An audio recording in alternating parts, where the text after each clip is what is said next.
Okay student, class start किया जाए।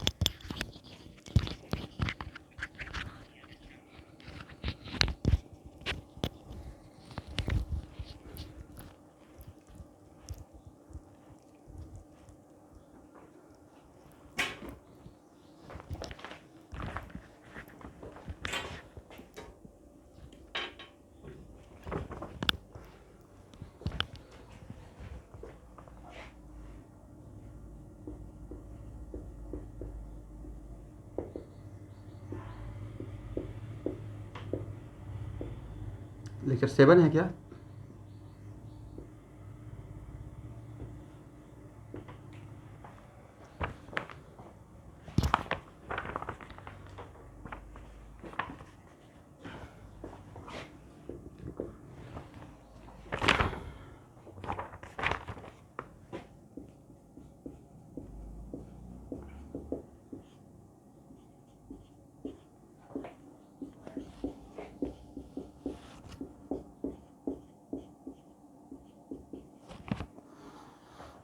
इसका एन फैक्टर निकालिए फास्ट।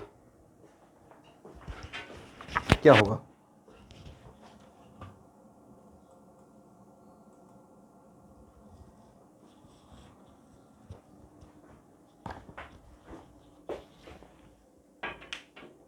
अटेंडेंस ऑलरेडी हो चुका है, आप लिख सकते हैं अटेंडेंस में नाम, बट ये सिर्फ क्लास 12 के लिए है, okay, not for dropper batch. तो आप अपना बॉक्स में नाम लिख लीजिए। अटेंडेंस का मतलब है कि ज्वाइन करते ही बॉक्स में नाम लिख लेना है। What is an factor student? तो एन फैक्टर निकालने के लिए आप लोग निकालेंगे क्या इसका एन फैक्टर? चलिए बताइए।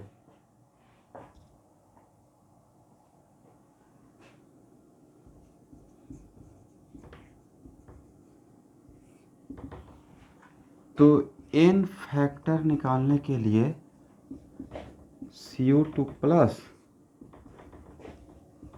SO4 2 minus, right. तो यहाँ पे +1 ये -2, एक +2 हो गया, ये -2 +6। किसका किसका ऑक्सीडेशन नंबर चेंज हो रहा है? सर दोनों का चेंज हो रहा है, राइट। और दोनों का चेंज हो रहा है तो कॉपर का +1 से +2 हो रहा है, इंक्रीज हो रहा है, मतलब इसका मतलब कॉपर लॉस कर रहा है, राइट। और सल्फर का कितना हो रहा है? -2 से +6, इसका भी इंक्रीज हो रहा है, मतलब लॉस कर रहा है। इसका मतलब जस्ट लाइक प्रीवियस एग्जाम्पल जो HCl का लिए थे, तो loss plus loss equal to bigger loss हो जाएगा। तो इस टाइप का प्रॉब्लम बनाने के लिए क्या बोलते हैं कि जो अगर किसी भी कंपाउंड में अगर मोर देन 1 एटम का चेंज होते रहेगा तो दोनों का इंडिविजुअल निकालिएगा एन फैक्टर। अब बाद में कैलकुलेट कर लेंगे कि लॉस लॉस है, गेन गेन है या लॉस गेन है, ओके। तो N factor due to copper, तो कॉपर का अल्फा कितना है? 2। तो क्या करेंगे? 2 इंटू 2 - 1 कितना? 2। गेन या loss? Sir loss, right. N factor due to sulphur कितना होगा? तो सल्फर का अल्फा कितना है? 1। 6 -2 कितना हो जाएगा? सर 8। गेन या लॉस? Loss, right. तो एन फैक्टर ओवरऑल क्या होगा? तो सर एन फैक्टर ओवरऑल हो जाएगा लॉस और लॉस इक्वल टू बड़ा लॉस, नहीं टोटल लॉस, राइट।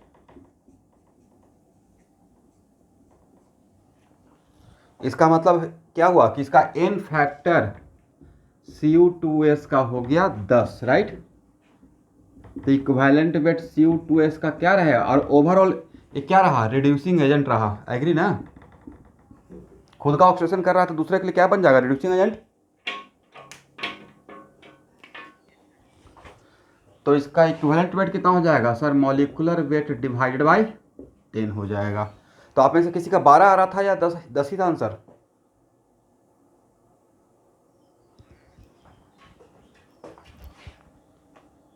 चलिए इसको नोट डाउन कर लीजिए जिनसे नहीं बना है। और किसी को एनीवन जिनको समझ में नहीं आया है, नाम?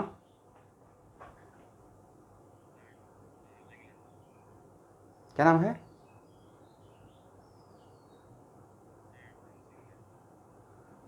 ओके, तो यहाँ पे मैंने सिखाया था, पिछले क्लास किए थे आप संडे वाला, पिछला संडे को?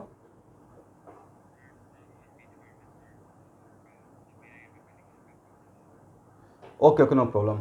मैंने ये बोला कि +1 से +2 हो गया, तो +1 से +2 तभी होगा जब इलेक्ट्रॉन का लॉस होगा, राइट? तो यहाँ पे कितना कॉपर है, ऐसे एकदम देखिए, 2 कॉपर है, तो एक कॉपर ने 1 इलेक्ट्रॉन का लॉस किया, तो 2 कॉपर 2 इलेक्ट्रॉन का लॉस करेगा, वही मैंने यहाँ पे लिखा हूँ, राइट?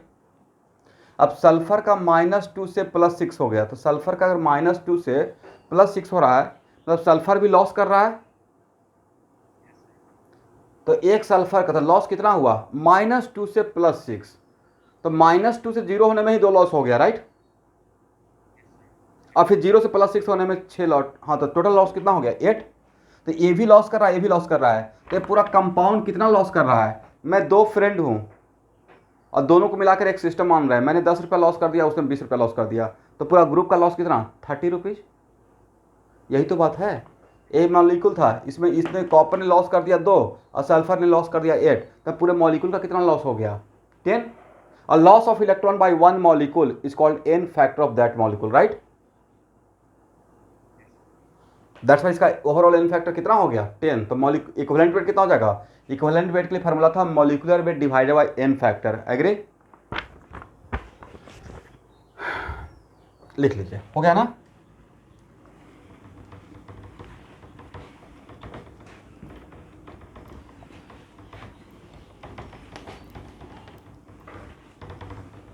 चलिए स्टूडेंट,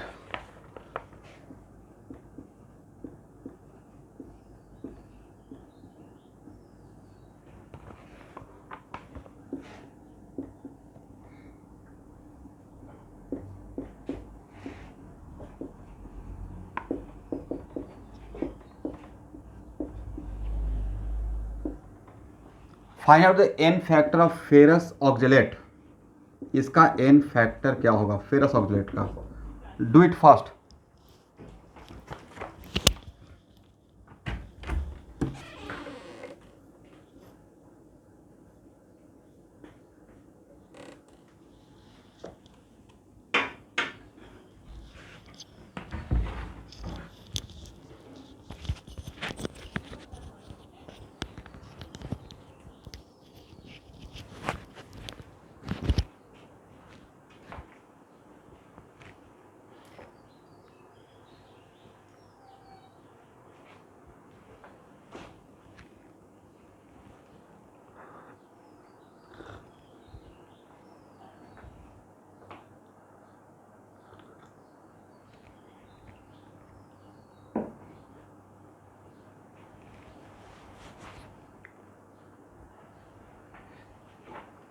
कितना होगा स्टूडेंट? ये तो 30 सेकंड का क्वेश्चन है, इसमें इतना टाइम लीजिएगा आप लोग?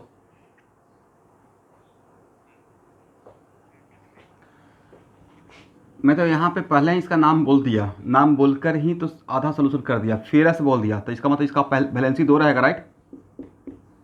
और ऐसे भी सॉल्ट के लिए क्या बोले थे, तोड़ कर बनाइएगा, राइट? याद है? तो यहाँ पे आयरन का +2, ऑक्सीजन का -2 और कार्बन का +3। यहाँ पे आयरन का +3 हो गया, ऑक्सीजन का -2, कार्बन का +4, राइट? तो N factor due to iron कितना सर, 1 × 3 - 2, 1 का loss, right? N factor due to carbon कितना, कार्बन का यहाँ पे अल्फा 2 है, राइट? 2 × 4 - 3 = 2, ये भी हो गया लॉस। तो ओवरऑल लॉस क्या रहेगा, n factor of overall ferrous का ऑक्जेलेट कि 3, तो इसका एन फैक्टर कितना रहेगा, 3 रहेगा। तो इक्विवेलेंट वेट कितना हो जाएगा सर, मॉलिक्यूलर वेट और डिवाइड बाई 3 कर देंगे, राइट?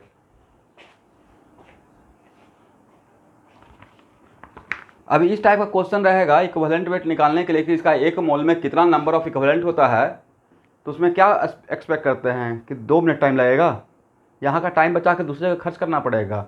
हार्डली 20 सेकंड का क्वेश्चन है आपके लिए, राइट? हो गया, हटाएं?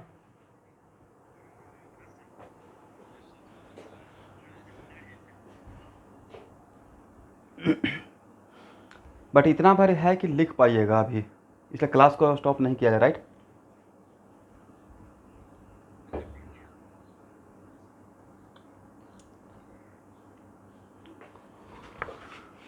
ओके, एक मिनट रुकिए।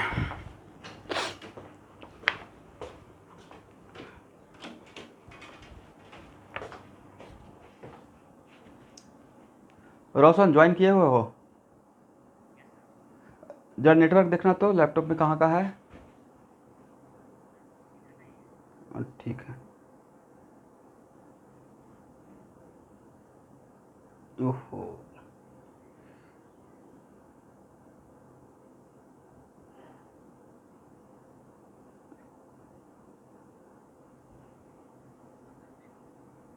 एक, ठीक है ना?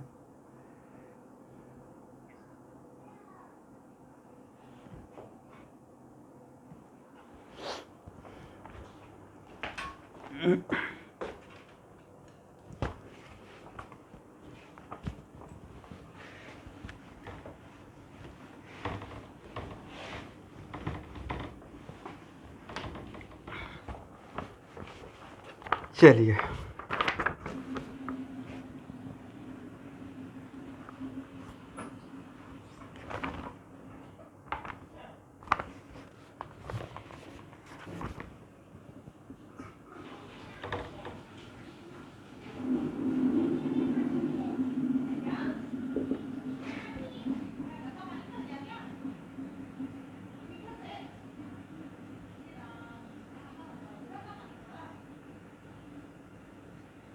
एक क्वेश्चन लिखे तो, एक क्वेश्चन दो जगह एग्जिस्ट करेगा, ये सॉलिड स्टेट में भी आएगा और यहाँ भी है। ड्यू लिखा, due to impurity formula of ferrous oxide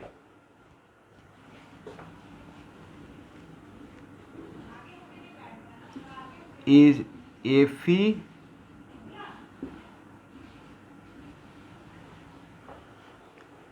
ये सॉलिड स्टेट में भी आएगा और यहाँ का भी क्वेश्चन है, और ये 2012 या 13 में क्वेश्चन पूछा हुआ है और दो बार पूछा हुआ है, फिर से रिपीट करके पूछा हुआ है, और दोनों जगह मेडिकल में भी इंजीनियरिंग में भी। क्वेश्चन है due to imperative formula of ferrous oxide is this one. मैंने क्या लिखा देखिए तो, Fe 0.93, राइट, oxygen 1, and impurity is Fe3+। होना चाहिए Fe2+, बट उसमें एज ए इम्प्योरिटी क्या आ गया है, Fe3+, करेक्ट। याद रखिएगा, इसको सॉलिड स्टेट में भी लेकर आएंगे। Then find out the percentage of Fe3+, then find out the percentage of Fe3+। इसका आंसर ड्रॉपर के बच्चे नहीं देंगे।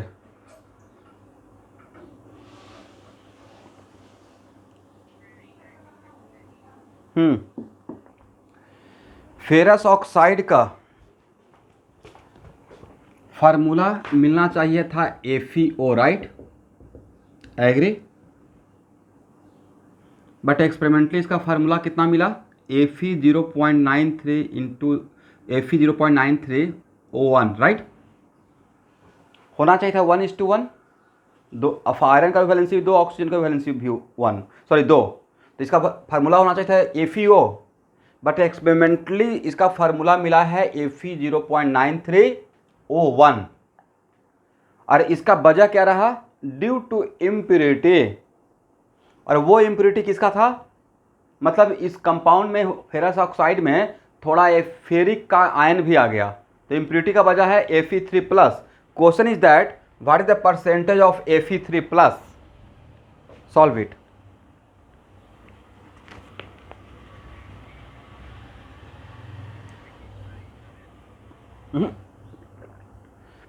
उसका सिर्फ among all iron ions percentage of Fe3+ among all iron ions के बीच में, क्या बोले? 7% तो आंसर नहीं है।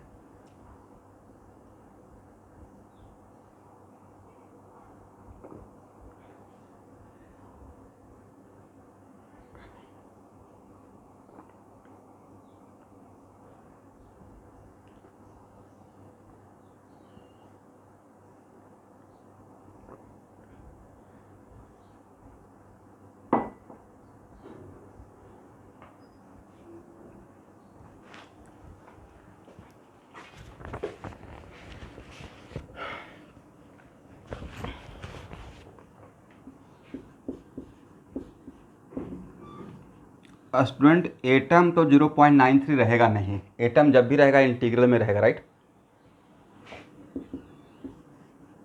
तो एक काम करते हैं, एक इसका आंसर है,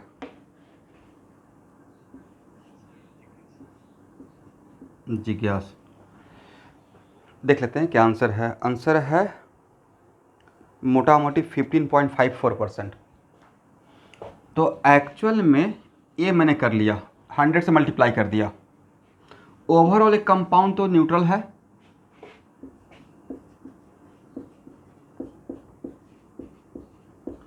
ओवरऑल एक कंपाउंड क्या है स्टूडेंट? न्यूट्रल। एग्री? अब मान लेते हैं नंबर ऑफ Fe3+,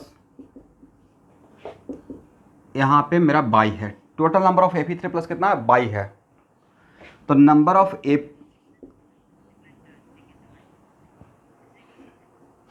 नहीं, देखिए मैंने मल्टीप्लाई किया, ऐसे 0.93 मानकर भी कर सकते हैं, बट 0.93 मानने से थोड़ा ठीक नहीं लग रहा है, क्योंकि एटम तो फ्रैक्शन में रहेगा नहीं। एटम का वैल्यू फ्रैक्शन में रहेगा? फ्रैक्शन में नहीं रहेगा, राइट? तो फ्रैक्शन में नहीं रहेगा, इसको थोड़ा मैंने इंटीग्रल बना दिया प्रॉब्लम को थोड़ा सॉल्व करने के पॉइंट ऑफ व्यू से। Any problem? तो मान लेते हैं कि number of Fe3+ equal to y, तो नंबर ऑफ Fe2+ कितना रहेगा? 93 माइनस y, और ओवरऑल होना है इसको न्यूट्रल, तो क्या इसको ऐसे लिख सकते हैं?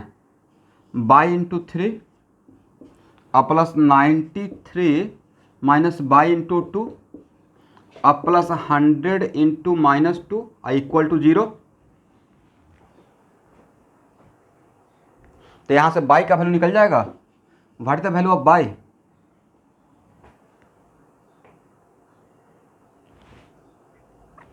तो y का वैल्यू आया 14, और परसेंटेज निकालना था एमंग ऑल मेटल आयंस में, आयरन का आयंस में। तो percentage of Fe3+ equal to क्या बोलेंगे? 14 by total number of Fe3+ ion divide by total iron ion into 100, यही रहेगा ना आंसर। इसको सॉल्व कीजिएगा तो मोटा मोटी 15.54% आ जाएगा। Correct student? तो ये आपको क्वेश्चन में कहीं ना कहीं क्वेश्चन मिलेगा। करेक्ट? तो सर ये सॉलिड स्टेट का क्वेश्चन कैसे हो जाएगा? तो सॉलिड स्टेट में हम लोग का सिलेबस में पॉइंट डिफेक्ट इम्प्योरिटी एक चैप्टर पढ़ना है टॉपिक, तो ड्यू टू इम्प्योरिटी ये सॉलिड स्टेट में भी आ जाता है। ठीक है?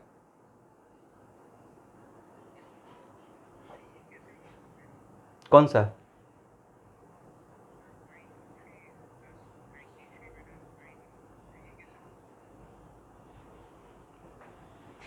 मैंने यहाँ पे 93 है। क्वेश्चन पूरा पढ़ लिए हैं या क्वेश्चन पढ़िए तो फिर से। मैंने बोला कि फेरस ऑक्साइड का फार्मूला तो FeO होना चाहिए था, बट कुछ कारण के वजह से ड्यू टू इम्प्योरिटी उसका फार्मूला ए हो गया है। ठीक है? Correct? This is the problem. और मैंने बोला कि वो उसका वजह बना कि फेरस ऑक्साइड में सिर्फ Fe2+ रहना चाहिए था, बट वहां पे कुछ Fe3+ भी आ गया है। क्या बनकर? As a impurity. करेक्ट? और तब निकालना है percentage of Fe3+ among all iron ions. ठीक है ना? तो मैंने यहाँ पे इसको 100 से मल्टीप्लाई कर दिया, इसको इस फॉर्मेट में ले आया प्रॉब्लम सॉल्व करने के लिए। वजह क्या था कि एटम तो फ्रैक्शन में रहेगा नहीं, तो ऐसे लाएंगे तो थोड़ा बढ़िया रहेगा सॉल्व करने में। बट यहाँ पे भी आप ऐसे रख कर भी सॉल्व करते तो कोई फ़र्क नहीं पड़ता। उसके बाद कुछ तो मानना, ओवरऑल एक कंपाउंड क्या है, ओवरऑल कंपाउंड तो न्यूट्रल दिया हुआ है, राइट। कोई इस पे ओवरऑल कंपाउंड पे कोई चार्ज दिया हुआ था? अब हाँ ना बोलिए, नहीं था, राइट। और पहले ही बोल दिया है कि उस ऐसा होने का वजह था Fe3+, some amount of Fe3+ is also present in ferrous oxide, right. इसका मतलब है कि मान लेते हैं कि let us suppose number of Fe3+ equal to by, agree. तो नंबर ऑफ Fe2+ कितना रहेगा, 93 माइनस बाई, टोटल तो 93 ही है ना। और उसके बाद sum of oxidation number of all atom in neutral molecule must be equal to 0, जो एवरेज ऑक्सीडेशन नंबर में अप्लाई करते थे, एग्री।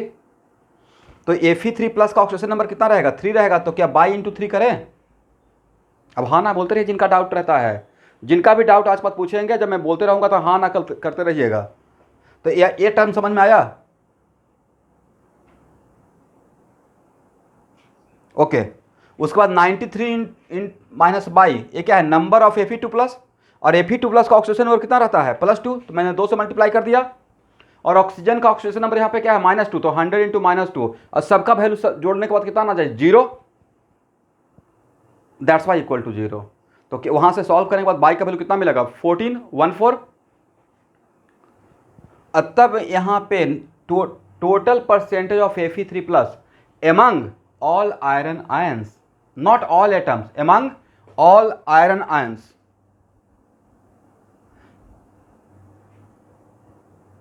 प्रत्युष सिंह,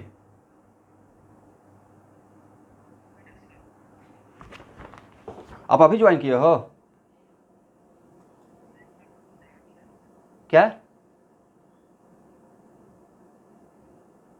आपका 2-2 बार अटेंडेंस लग रहा है, क्या प्रॉब्लम है?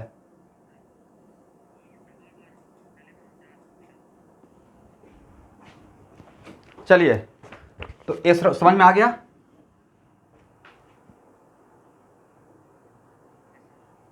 Okay.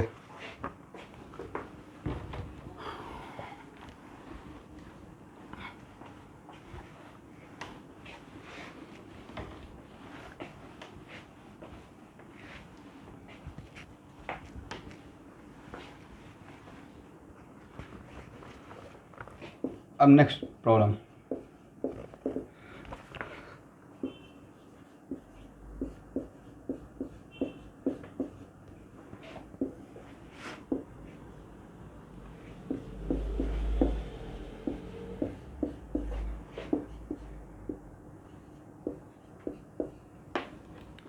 Find out the n factor of manganese nitrate. और पोटेशियम इस तरफ नहीं है, उस तरफ पोटेशियम आ गया, इसका मतलब क्या सोचना है, पोटेशियम का केयर नहीं करना है, एग्री। इसका एन फैक्टर निकालना है, मन लगा के सब लोग सॉल्व कीजिए।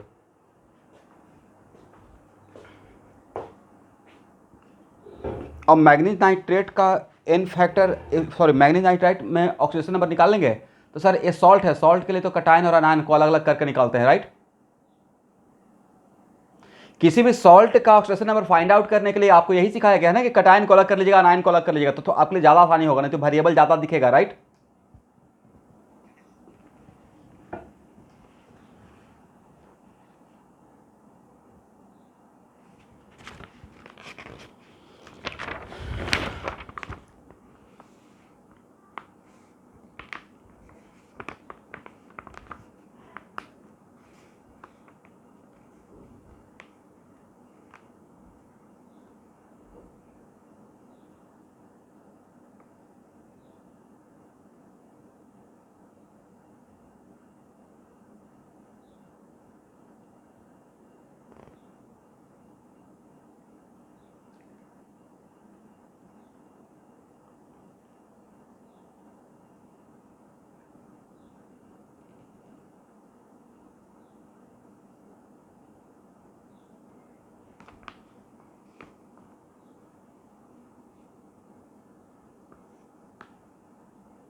आंसर तो 0 नहीं है, 14 आ रहा है ना। और 0 किन का, बर्निल का था। ओके,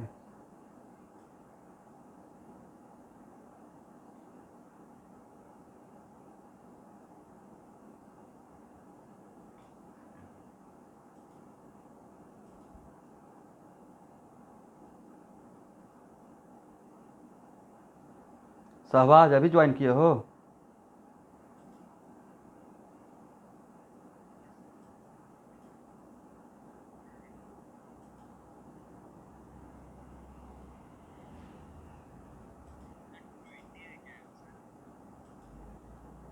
ट्वेंटी भी आंसर नहीं है। और कोई? एन फैक्टर तो निगेटिव में रहेगा नहीं शुभांकर।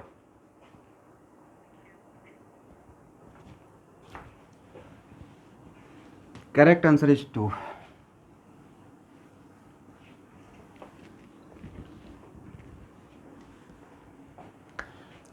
चलिए, सबसे पहला काम क्या करना था सर? सबका इंडिविजुअल निकालेंगे। +2, एक काम कर लिए आप लोग, यहाँ तक देख तो सही है।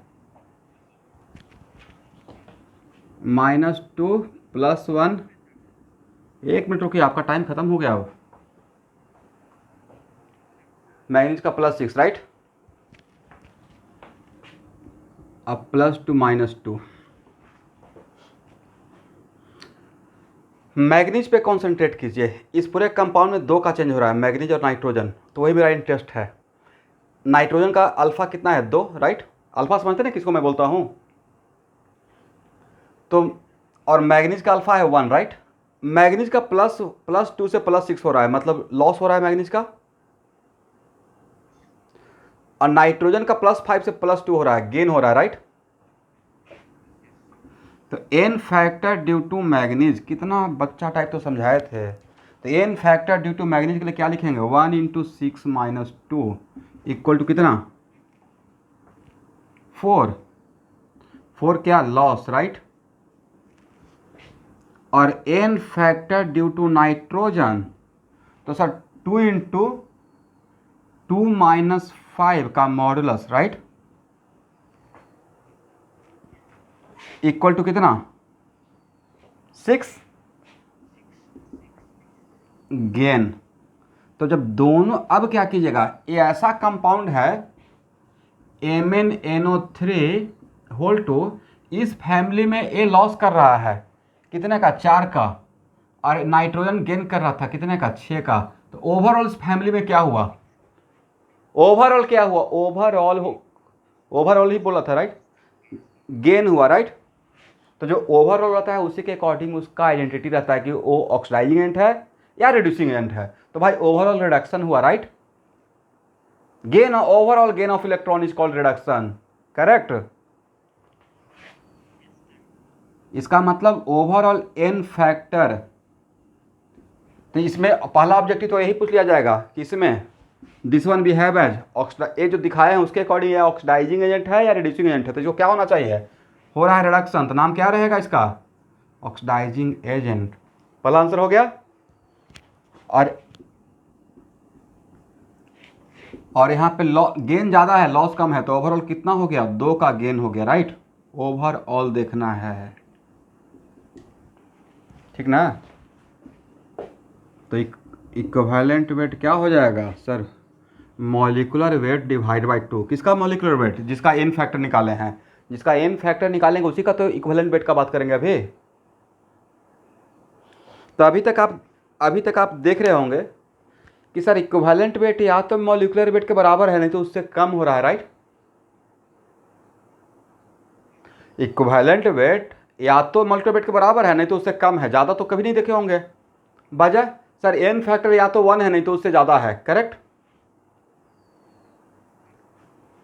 इसका मतलब है कि ऑब्जेक्टिव में अगर ऐसा रहेगा इक्विवेलेंट वेट, पहला option may be equal to molecular weight, दूसरा option may be less than molecular weight, तीसरा option may be greater than molecular weight, last option all of this.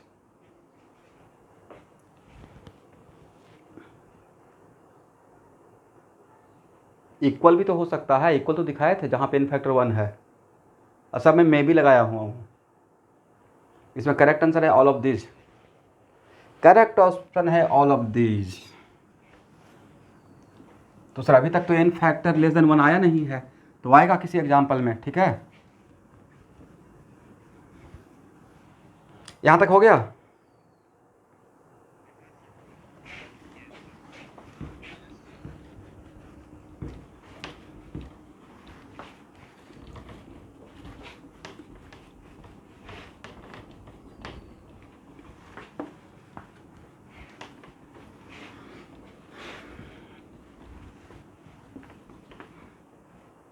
चलिए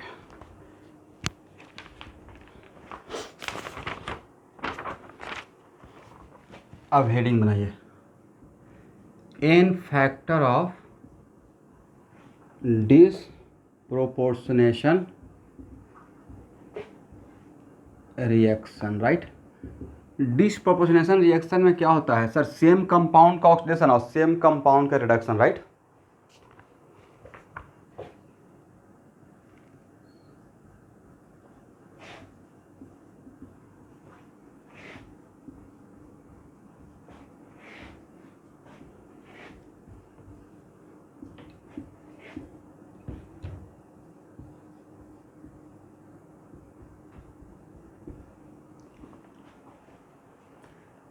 ये तो आइडेंटिफाई करने का रिक्वायरमेंट नहीं है कि मैंने इस डिसप्रोपोर्शनेशन रेडॉक्स रिएक्शन का एग्जांपल लिख दिया हूं।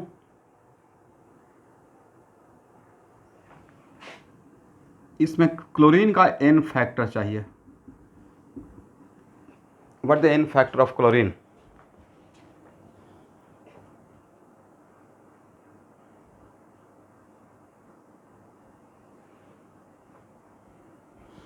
सब लोग ट्राई कीजिए, आप लोग ट्राई कर लीजिए। और ड्रॉपर बैच के स्टूडेंट जो पहले कभी क्लास किए हुए हैं वो अभी बिल्कुल आंसर नहीं देंगे। इन लोग को मौका दीजिए, बिगिनर को। और जो पहले क्लास ड्रॉपर का नहीं किए हैं वो ट्राई करेंगे।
नहीं, और ट्राई कीजिए।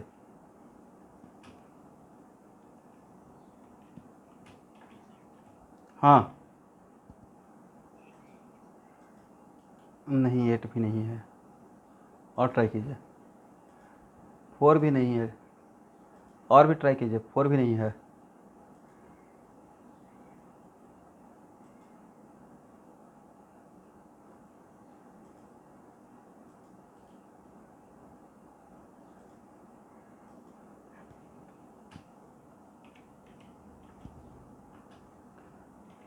सेवन भी नहीं है।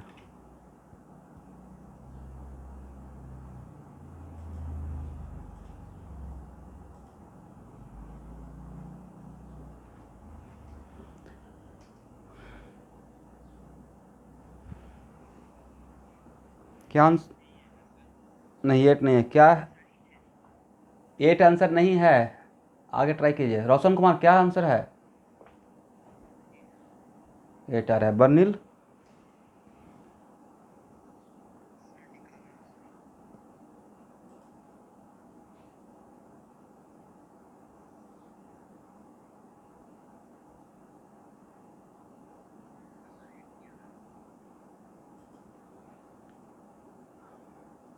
एट।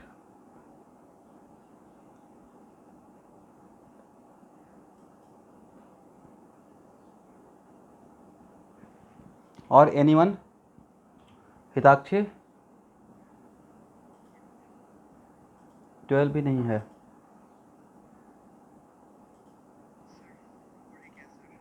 फोर भी नहीं है।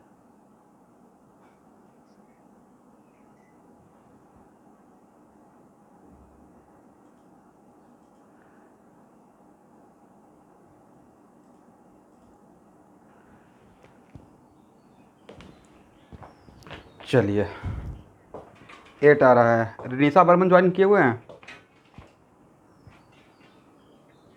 हाँ, व्हाट द आंसर? 8 आ रहा है।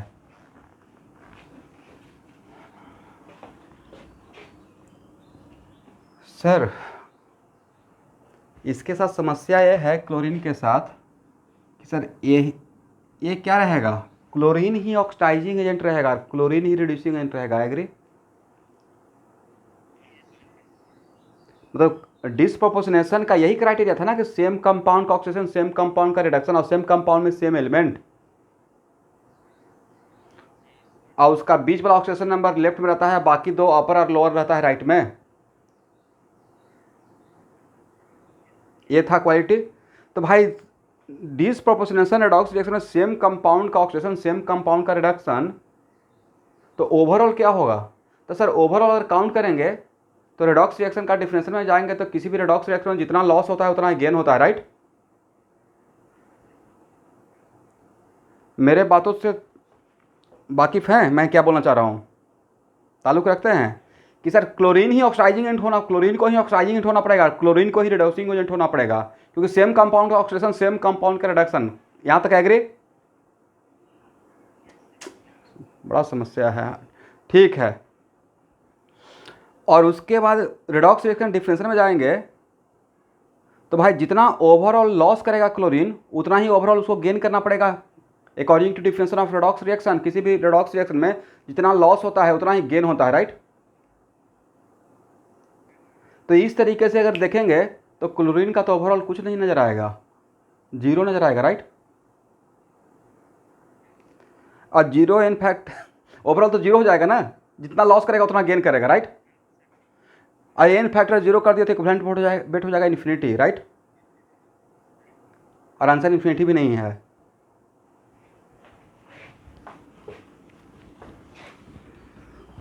तो अब डिस्प्रोपोर्शनेशन, और इसका आंसर है 5/3। कितना आंसर है? तो मुझे पता था कि 5/3 आप लोग से किसी का आंसर नहीं आने वाला है जब तक कि अगर कोई हिंट नहीं करेगा, ठीक है? किसी का 5/3 आया है 12th क्लास का स्टूडेंट में? नहीं आया है। फर्स्ट मेथड, तो डिस्प्रोपोर्शनेशन रेडॉक्स रिएक्शन का जैसे मैं सिखा रहा हूँ वैसे निकालिएगा, ठीक है? चलिए आपने कुछ तो ट्राई किया, तो पहले एज ए OHR देखते हैं। इसका ऑक्सीडाइज प्रोडक्ट ये है, एग्री?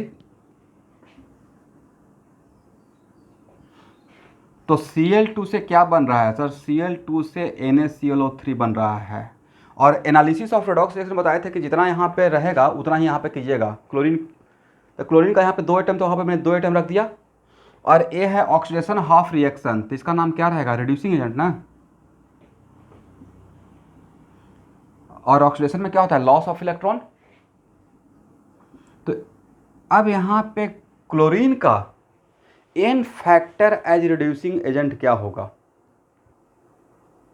दोनों है, ऑक्सीडाइजिंग एजेंट भी है, रिड्यूसिंग एजेंट भी है। तो N factor as reducing agent, तो sir 2 into how much? 5 - 0 equal to 10 loss ना। इसका मतलब है कि क्लोरीन का n factor of chlorine as a reducing agent 10 है। यहां तक आ गए? तो पहला एक ऑब्जेक्टिव तो बन गया। इस क्वेश्चन में आपसे यह भी पूछा जाता कि क्लोरीन का n factor as reducing agent क्या होगा, तो करेक्ट आंसर इज व्हाट? 10। आ गए? चलिए इसको हटाएं, यहां तक लिखिए फास्ट।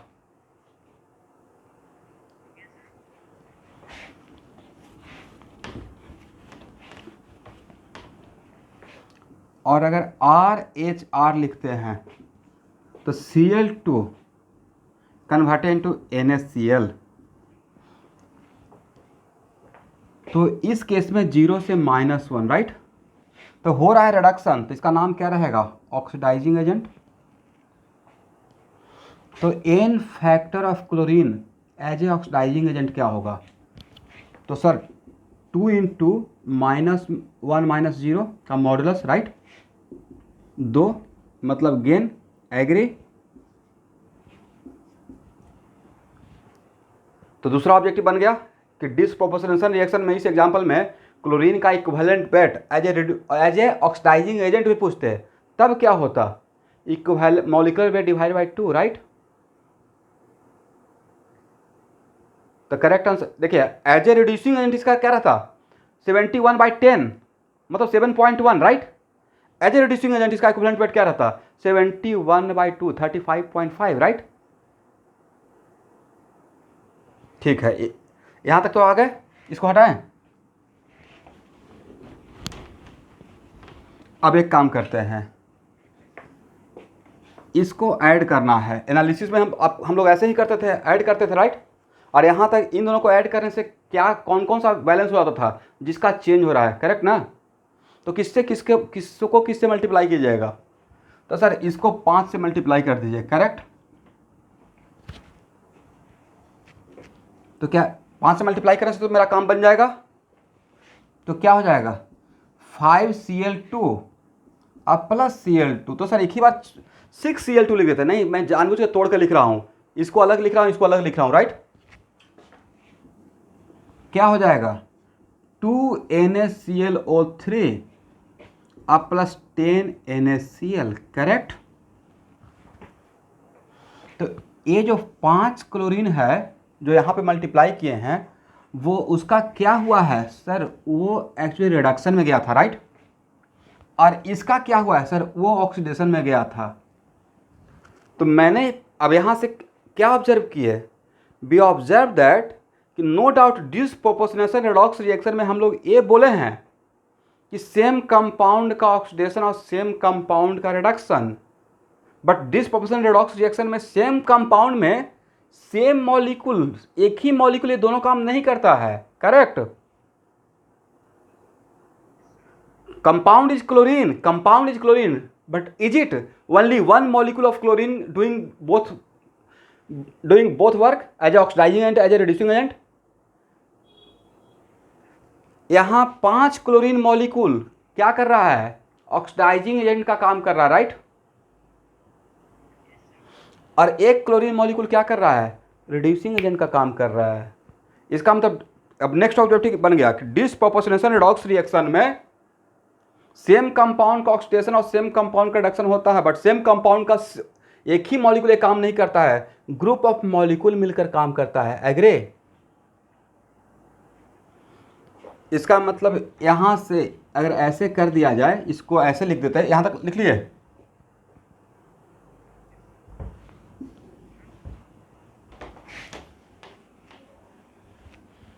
तो नया ऑब्जेक्टिव ऐसे रहता कि यहाँ पे 6Cl2 हो जाता, राइट।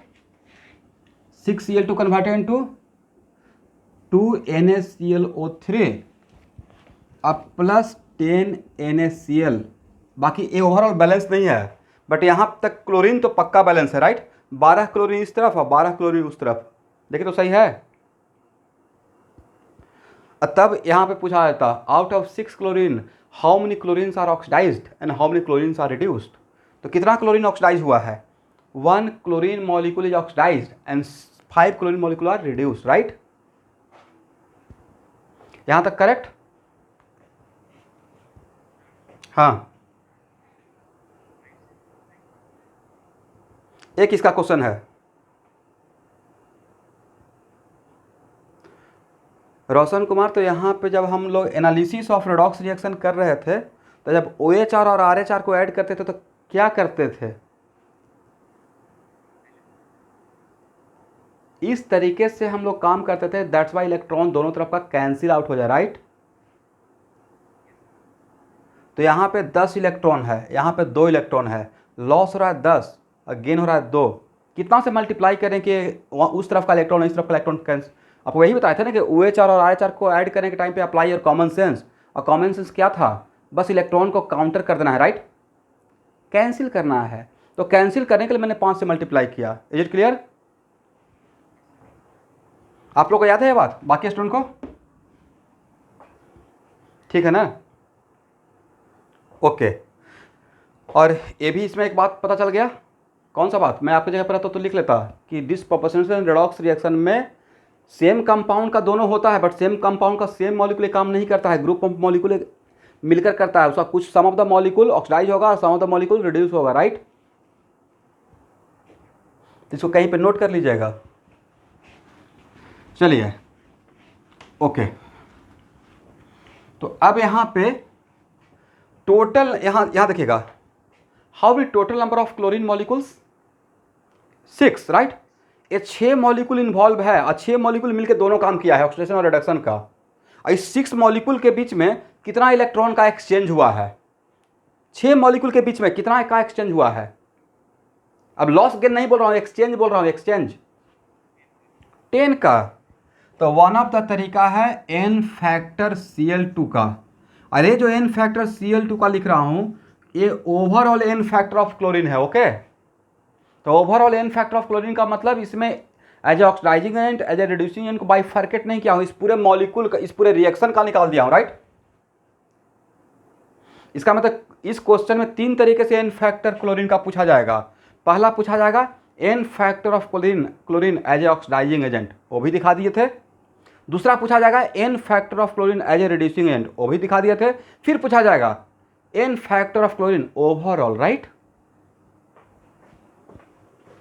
तो n factor of chlorine as a reducing agent कितना आया था? 10। n factor of chlorine as a oxidising agent कितना आया था? 2, राइट। और n factor of chlorine overall इस रिएक्शन में, उसका तरीका है number of electron exchange divided by total number of molecules involve. समझे स्टूडेंट? और total number of molecules involve वो बात कहाँ पे आकर कीजिएगा? जब OH और RH को ऐड करने के बाद, यहाँ आने के बाद। एग्री?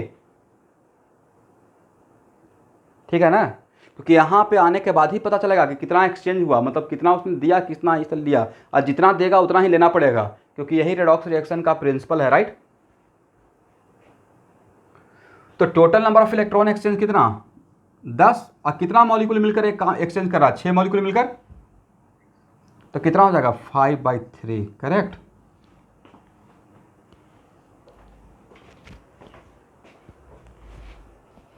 हो गया ना यहाँ तक? यहाँ इसको हटाएं।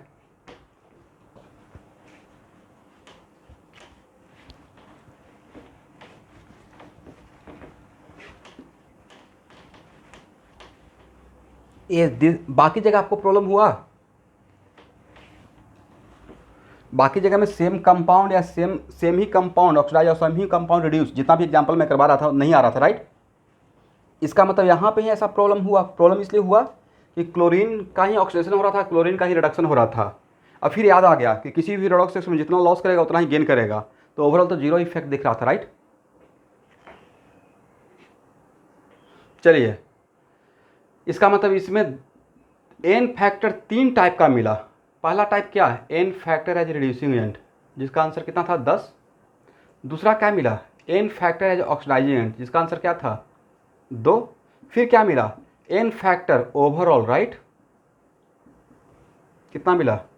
तो मेरा क्वेश्चन क्या था, मैंने उस वहाँ पे क्या आइडेंटिफाई, ये बिल्कुल पार्टिकुलरली पूछा, बोला नहीं, बोला था कि एज आर निकालिए एज ओ है। मैंने बोला इस रिएक्शन में क्लोरीन का n फैक्टर क्या है, तो उस रिएक्शन में क्लोरीन का n फैक्टर क्या है, और क्लोरीन का जब दोनों हो रहा है, इसका मतलब मैं ओवरऑल पूछ रहा हूँ। एग्री?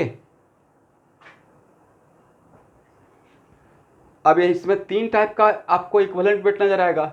इक्विवेलेंट वेट एज ए आर बोलते, तब बोलते कितना? 71/10। देखिए तो सही है। इक्विवेलेंट वेट एज ए ओ बोलते, तब क्या लिखते सर? 71/2।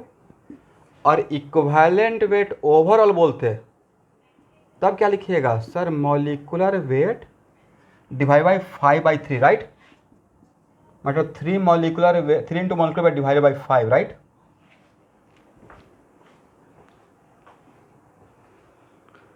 यहां तक आ जाइए, हो गया।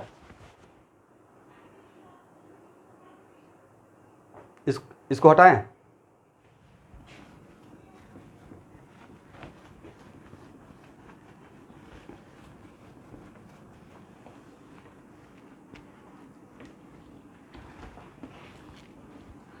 चलिए अब देखिए स्टूडेंट, तो सर फर्स्ट मेथड तो एन फैक्टर ओवरऑल निकालने का ये था कि number of electron exchange divide by total number of molecule involve after adding OHR and RH, right. अब सेकेंड मेथड है इक्विवेलेंट वेट के लिए क्या लिखते हैं, तो sir molecular weight divided by N factor, agree. अब हम लोग उल्टा काम करेंगे, तो एन फैक्टर के लिए क्या ये लिख सकते हैं, molecular weight divide by equivalent weight.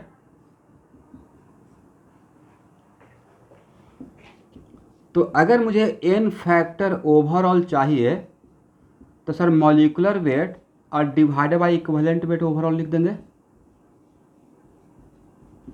क्या लिख सकते हैं? इसका मतलब है कि सर अगर इक्विवेलेंट वेट ओवरऑल निकालने का कोई शॉर्टकट ट्रिक हो जाए तो मेरा काम बन जाएगा।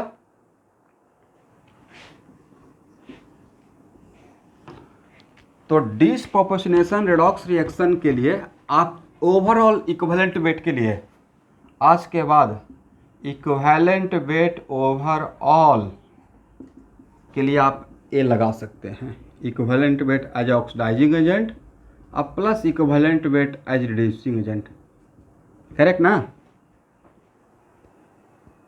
डिस्प्रोपोर्शनेशन रेडॉक्स रिएक्शन के लिए ओवरऑल इक्विवेलेंट वेट के लिए आज के बाद ऐसा आप लिख सकते हैं मेरे तरफ से, कोई प्रॉब्लम। और इसका कितना था एज ऑक्सीडाइजिंग एजेंट,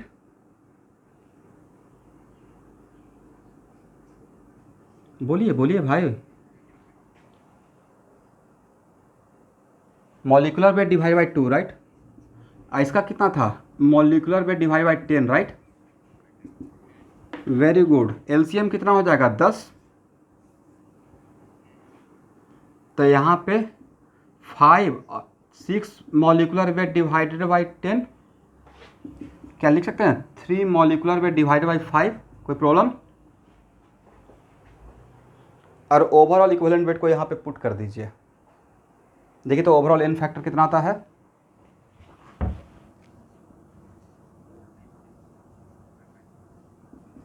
तो मॉलिक्यूलर वेट और divided by 3 into molecular weight और डिवाइडेड बाई 5, मॉलिक्यूलर वेट आपस में कैंसिल, ले जाकर क्या बचा 5/3। अब बताइए कौन सा मेथड आपको ज़्यादा बढ़िया लगा। दिस वन नहीं है, इसमें थोड़ा लाइफ आसान है। एज ए OL निकाल लेंगे, एज ए RA निकाल लेंगे, तो उसमें as a equivalent weight as oxidizing agent भी पता चल गया, equivalent weight as a reducing agent भी पता चल गया, N factor as oxidizing agent भी पता चल गया, N factor as reducing agent भी पता चल गया, ओवरऑल भी निकाल लेंगे। अब फिर यहाँ पे इक्विवेलेंट वेट ओवरऑल के बाद एन फैक्टर ओवरऑल निकाल लेंगे, करेक्ट। अब मेरे तरफ से कोई पार्शियलिटी नहीं है, जो भी मेथड से आपको बनाना है बना लीजिएगा, करेक्ट ना।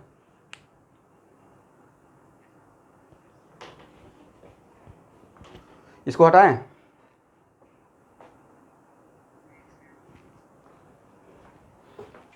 तो शहबाज आज सोते क्यों रह गए?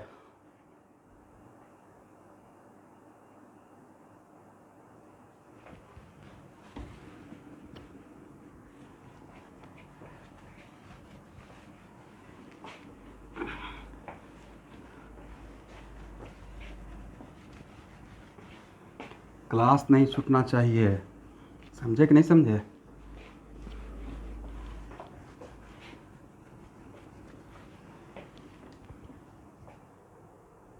हटाएं।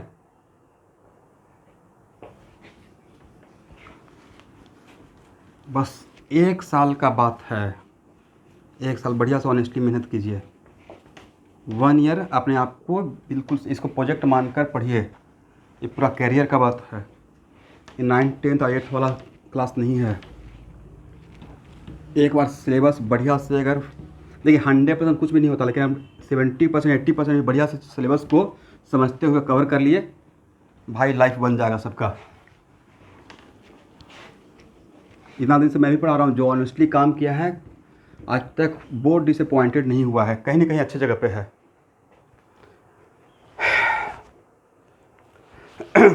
चलिए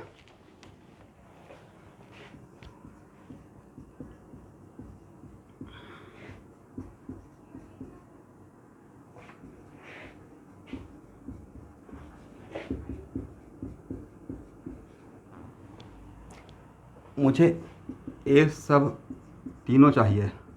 this one chlorine, this is also the example of disproportional, right. A भी चाहिए और इक्विवेलेंट वेट ओवरऑल भी चाहिए और एन फैक्टर भी ओवरऑल चाहिए। सॉल्व कीजिए फास्ट। अब तो आप सॉल्व कर पाएंगे।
वेरी गुड,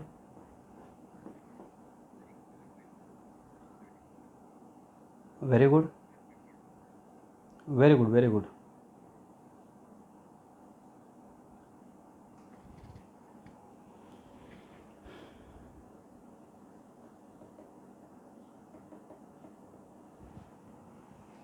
बाकी स्टूडेंट का लोकेश, रोशन कुमार,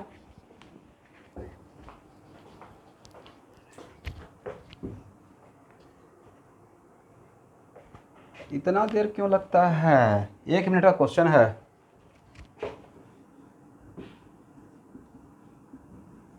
ये काम करने के लिए तो RH लिखना पड़ेगा ना, बिना RH लिखे हुए तो काम होगा नहीं, राइट। ये काम करने के लिए OH लिखना पड़ेगा, तो OH लिखते हैं Cl2 convert into what, NaOCl, agree. 0 से +1, तो n factor as reducing agent. Alpha यहाँ पे कितना है, 2 है ना,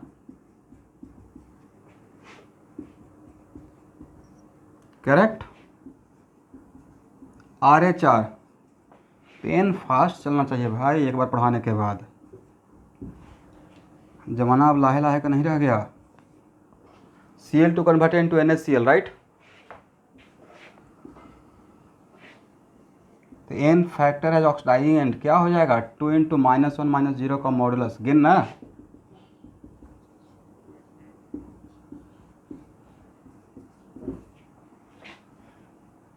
यहाँ तक आ गए।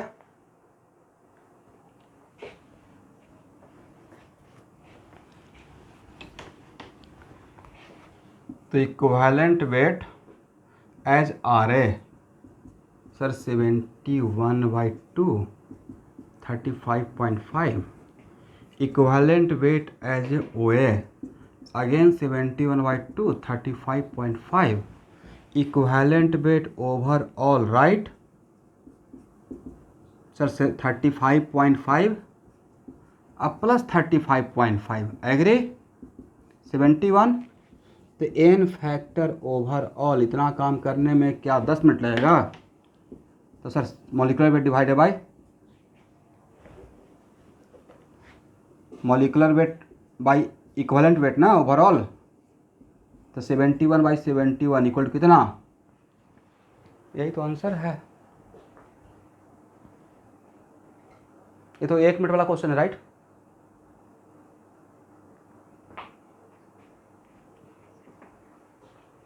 मतलब इसमें एक काम लेकिन करना पड़ेगा, करेक्ट।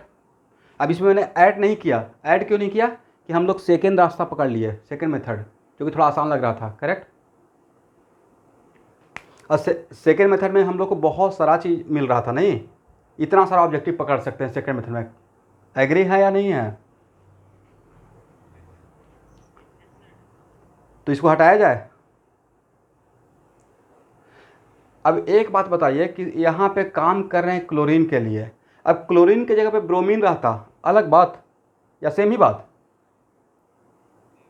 अब Br2 लिखते तो यहाँ पे NaBr रहता, यहाँ पे NaOBr रहता। अब वहाँ पे जिससे पहले का एग्जाम्पल Cl2 लिए थे, अब प्लस वहाँ बना था NaClO3, अगर Br2 रहता तो NaBrO3, बट आंसर डिफरेंट रहता या सेम ही आंसर रहता।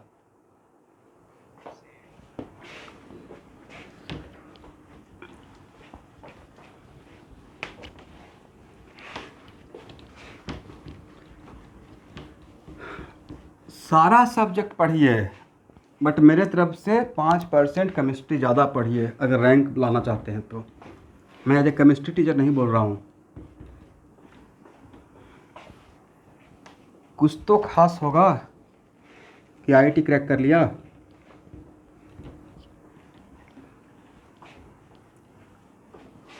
और ये भी नहीं कि मैथमेटिक्स खराब रहा होगा।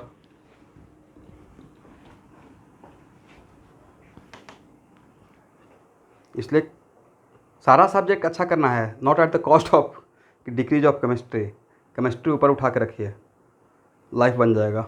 अरे ये सब बात अभी मैं कितना भी बोलते रहूँगा, एग्ज़ाम के बाद पता चलता है। लेकिन मैं फिर से एक बार, अच्छा करना चाहते हैं सारा सब्जेक्ट बैलेंस रहना चाहिए। हर सब्जेक्ट का मार्क्स आएगा तब ज़्यादा मार्क्स दिखेगा, और हर सब्जेक्ट अच्छा रहेगा तभी सारा सब्जेक्ट अच्छा रहेगा। मैथ गायब हो जाएगा, स्लोप ही नहीं पता है, फिजिक्स कैसे तो समझिएगा।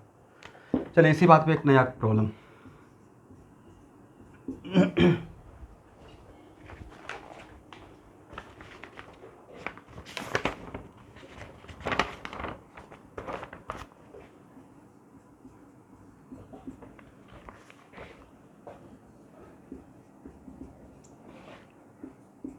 और मैं खासकर ट्वेल्थ में जितने भी बच्चे हैं उनका तारीफ़ करना चाहूँगा कि इतना क्लास दे रहा हूँ और सारे क्लास आप लोग कर रहे हैं, काबिल तारीफ़ है। बस पेशेंस बना के रखिए, इतना क्लास करते रहिए, सब अच्छा हो जाएगा। तो इसी बात पे, this is also the example of disproportionation, right. देखिए तो ये डिसप्रोपोर्शनेशन रेडॉक्स रिएक्शन का एग्जाम्पल है। देखिएगा इसमें सिर्फ फास्फोरस का चेंज हो रहा है, राइट। तो find out the n factor equivalent weight of P4 as O A. Phosphorus नहीं बोल रहा हूँ, P4 बोल रहा हूँ, राइट। और अगर यहाँ पे P4 लिखे हैं तो आप भी P4 मानकर ही काम कीजिएगा, ऐसा नहीं कि फास्फोरस। P4 मतलब P4, right. Equivalent weight of P4 as RA, ये भी निकालिए। और equivalent weight of P4 overall, और ओवरऑल निकल जाएगा तो n फैक्टर भी तो ओवरऑल निकल जाएगा। क्या मैं सॉल्व करूँ या आप लोग ट्राई कीजिएगा?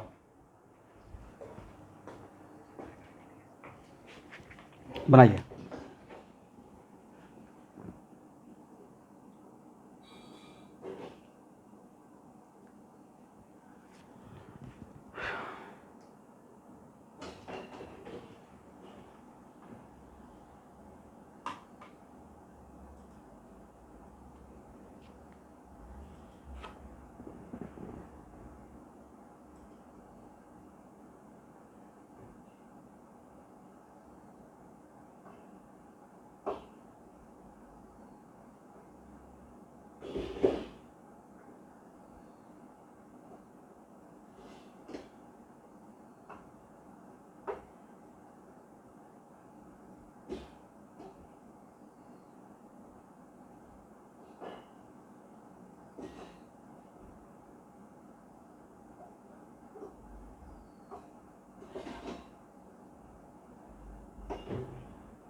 Thirty one.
What is the value of alpha? 4, right?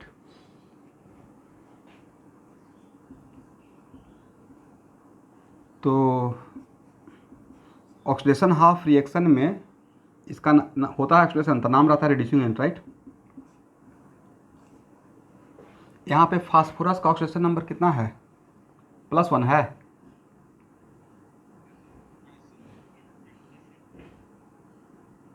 +1 है, राइट। तो 1 - 0 = 4। देखिए तो सही है। तो equivalent weight at as reducing agent हो गया मॉलिक्यूलर वेट और डिवाइडेड बाय 4। मॉलिक्यूलर वेट कितना होगा?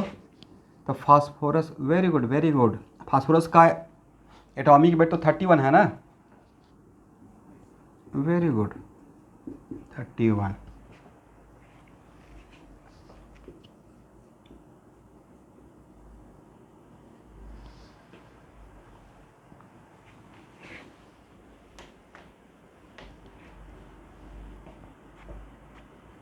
यहाँ पे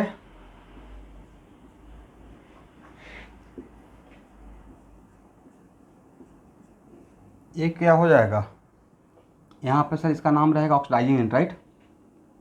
N factor as oxidizing agent कितना, तो सर 0 से -3 हो गया है, करेक्ट ना। तो 4 इंटू -3 - 0 का मॉडुलस क्या सबका 12 आया था। N factor as oxidizing agent,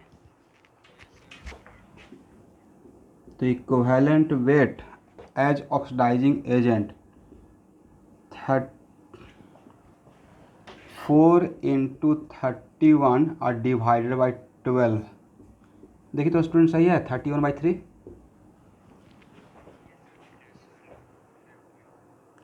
हाँ मतलब 31/3 रखते हैं, बाद में हेल्प हो जाएगा। यहाँ तक करेक्ट। और उसके बाद ओवरऑल एन इक्विवेलेंट वेट कितना, तो सर ओवरऑल तो हो गया 31 और प्लस 31/3, करेक्ट ना। तो 31 और कितना 4/3 लिख देंगे ना, करेक्ट। तो ओवरऑल एन फैक्टर कितना हो जाएगा, तो ओवरऑल एन फैक्टर के लिए मौलिक 4 इंटू 31 और divided by 31 into 4/3, correct answer is 3, right. तो दिस द आंसर। किसी को प्रॉब्लम समझने में, ठीक है लिख लीजिएगा तो बोलिएगा।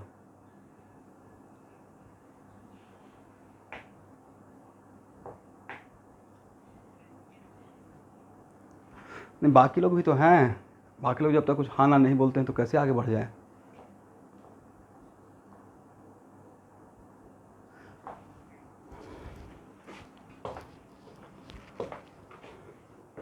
हटाया जाए स्टूडेंट। रोशन कुमार, समझ में आ गया, ठीक है।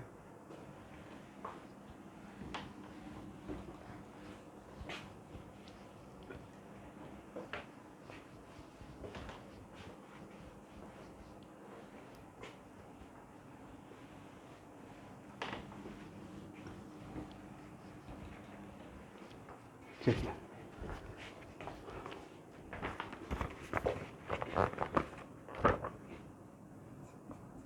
Next example.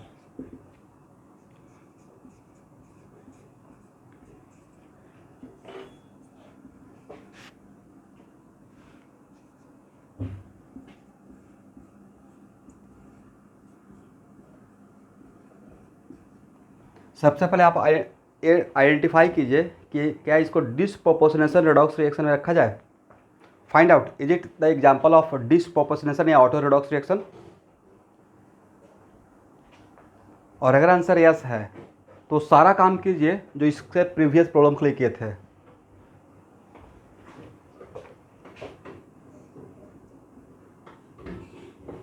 Equivalent weight as R A निकालिए, इक्विवेलेंट वेट एज ओ ए निकालिए, इक्विवेलेंट वेट ओवरऑल निकालिए और एन फैक्टर ओवरऑल निकालिए।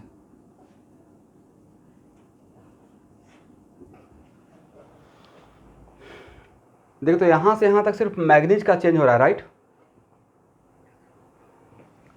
और मैग्नीज का +6 से यहाँ पे हो गया +7, राइट। अब +6 से हो गया +4। Dam so this is the example of disproportionation, right. तो चलिए अब आप लोग सॉल्व कीजिए। कौन सबसे फास्ट सॉल्व करते हैं।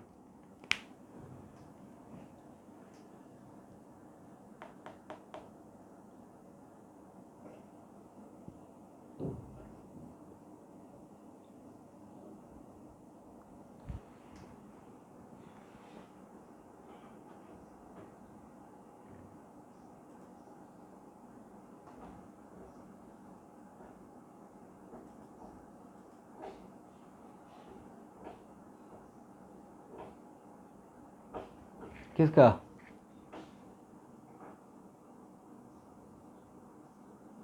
एक काम करना है, इसका मॉलिक्यूलर वेट के टर्म में ही, एम के टर्म में ही आंसर दे दीजिए।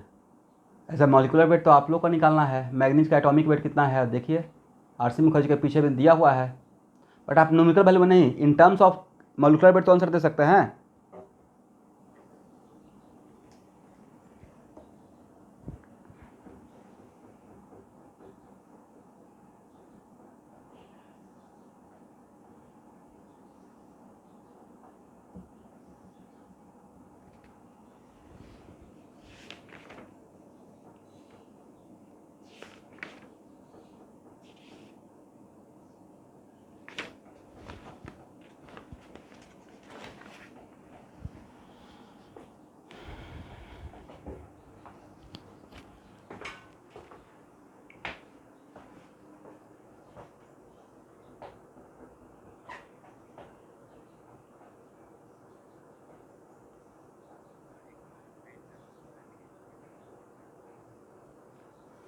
Twenty 27.5 overall N factor.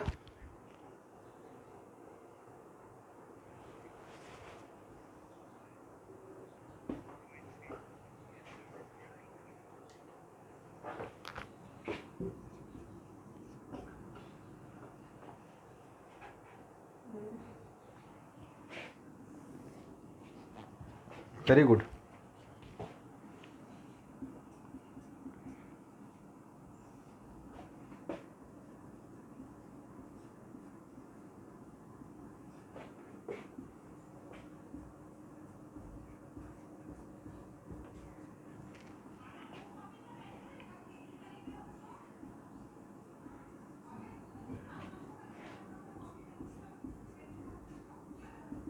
देखिए तो इतना ही था।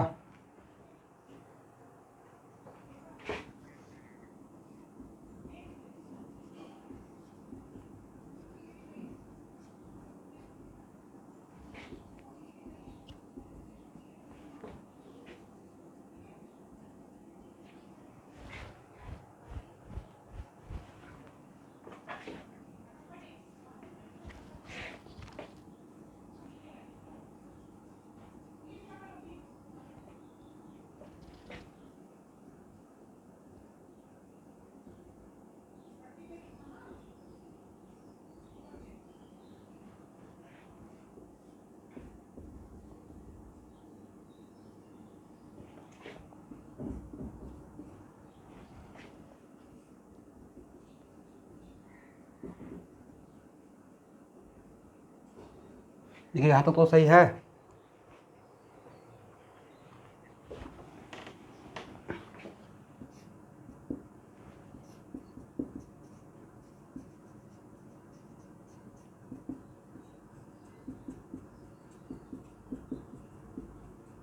यहाँ तक भी आ गए होंगे।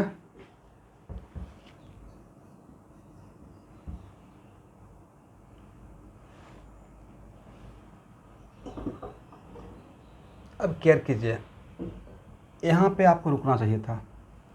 अभी तक कोई भी ऐसा एग्जाम्पल नहीं मिला है जिसमें इक्विवेलेंट वेट मॉलिक्यूलर वेट से ज़्यादा हुआ हो, right. This is the example जिसमें इक्विवेलेंट वेट मॉलिक्यूलर वेट से ज़्यादा है ओवरऑल, राइट। है ना इसमें। इससे पहले कोई भी एग्जाम्पल ख्याल कर लीजिए, और इससे पहले कोई भी आप एग्जाम्पल ये थे तो एन फैक्टर क्या लेस देन 1 आया है? नहीं आया था। But in this example overall N factor less than 1 है, राइट।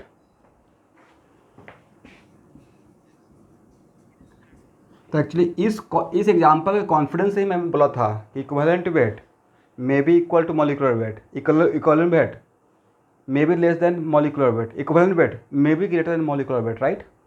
और लास्ट ऑप्शन था ऑल ऑफ दिस।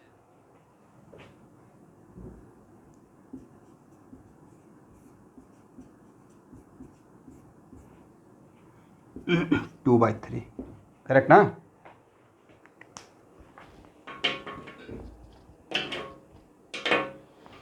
सबको समझ में आ गया? कोई प्रॉब्लम है? हटाया जाए?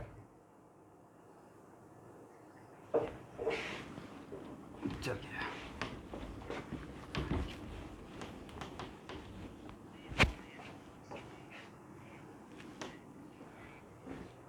नहीं, ऐसा कुछ नहीं है, एक कॉन्फिडेंस है कि ऐसा हो गया। अब उसमें हम लोग भी ओवरऑल में कुछ नहीं कर सकते हैं, राइट।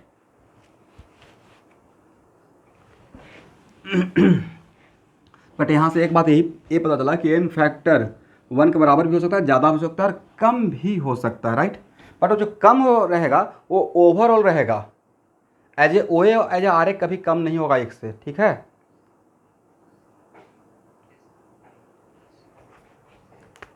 चलिए नेक्स्ट।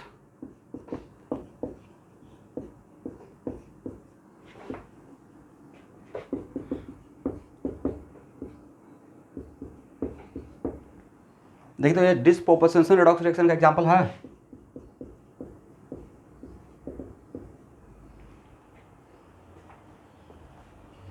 हाइड्रोजन पेरोक्साइड का डिसोसिएट होना, किसका चेंज हो रहा है सर? सिर्फ ऑक्सीजन का चेंज हो रहा है, राइट। तब मुझे इसमें चाहिए इक्विवेलेंट वेट, सारा वही क्वेश्चन, फिर से सेम स्टोरी, फास्ट।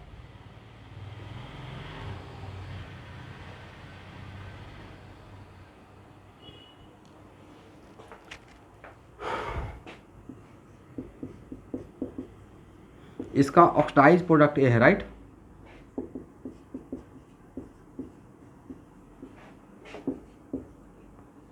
देखिए मैं जानबूझ के यहाँ पे O2 लिखा हूँ, एग्री ना।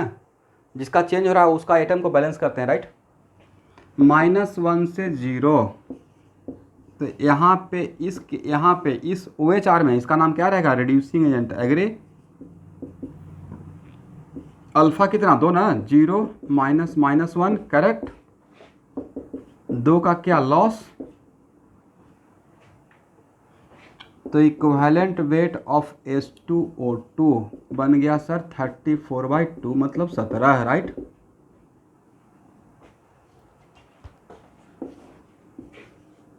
और जब RH4 लिखेंगे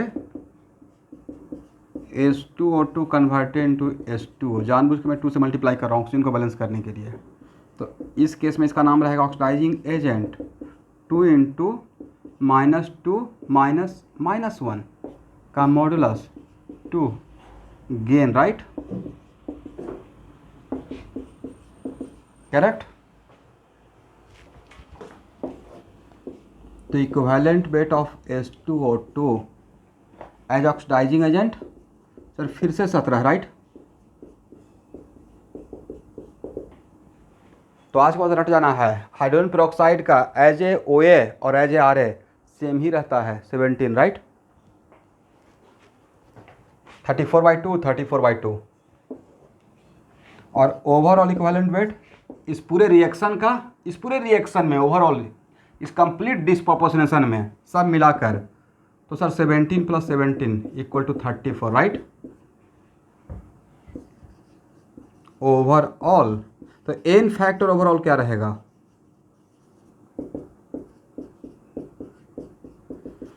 तो डिस्प्रोपोर्शनेशन में अब आपको केयरफुल रहना पड़ेगा कि एग्जामिनर का क्वेश्चन क्या है। हो सकता है कि वो पूछे equivalent weight as oxidizing agent, तो एज ऑक्सीडाइजिंग एजेंट तो सिर्फ एज ऑक्सीडाइजिंग एजेंट ही आंसर देंगे, right. As a reducing agent तो एज ए रिड्यूसिंग एजेंट, और जब कुछ भी मेंशन नहीं करेगा, सिर्फ अगर मैंने क्वेश्चन इसमें रहता जैसे मैंने question find the equivalent weight of H2O2 और कुछ मेंशन नहीं किया कि ओवरऑल बस H2O2 का चाहिए, तो H2O2 का दोनों हो रहा है, तो इस केस में ओ एक equivalent weight as a OA दीजिएगा, equivalent weight as a RA दीजिएगा, या यहाँ पे ओवरऑल पूछा गया। जब कुछ भी मेंशन नहीं किया तो एज ए ओवरऑल, राइट। समझे नहीं समझे?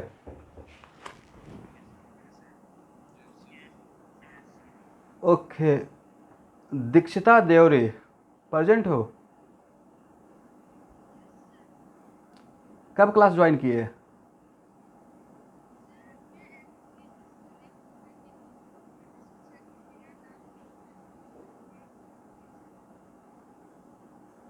ओके, आप पहले एक बार नाम लिख चुके हैं, राइट।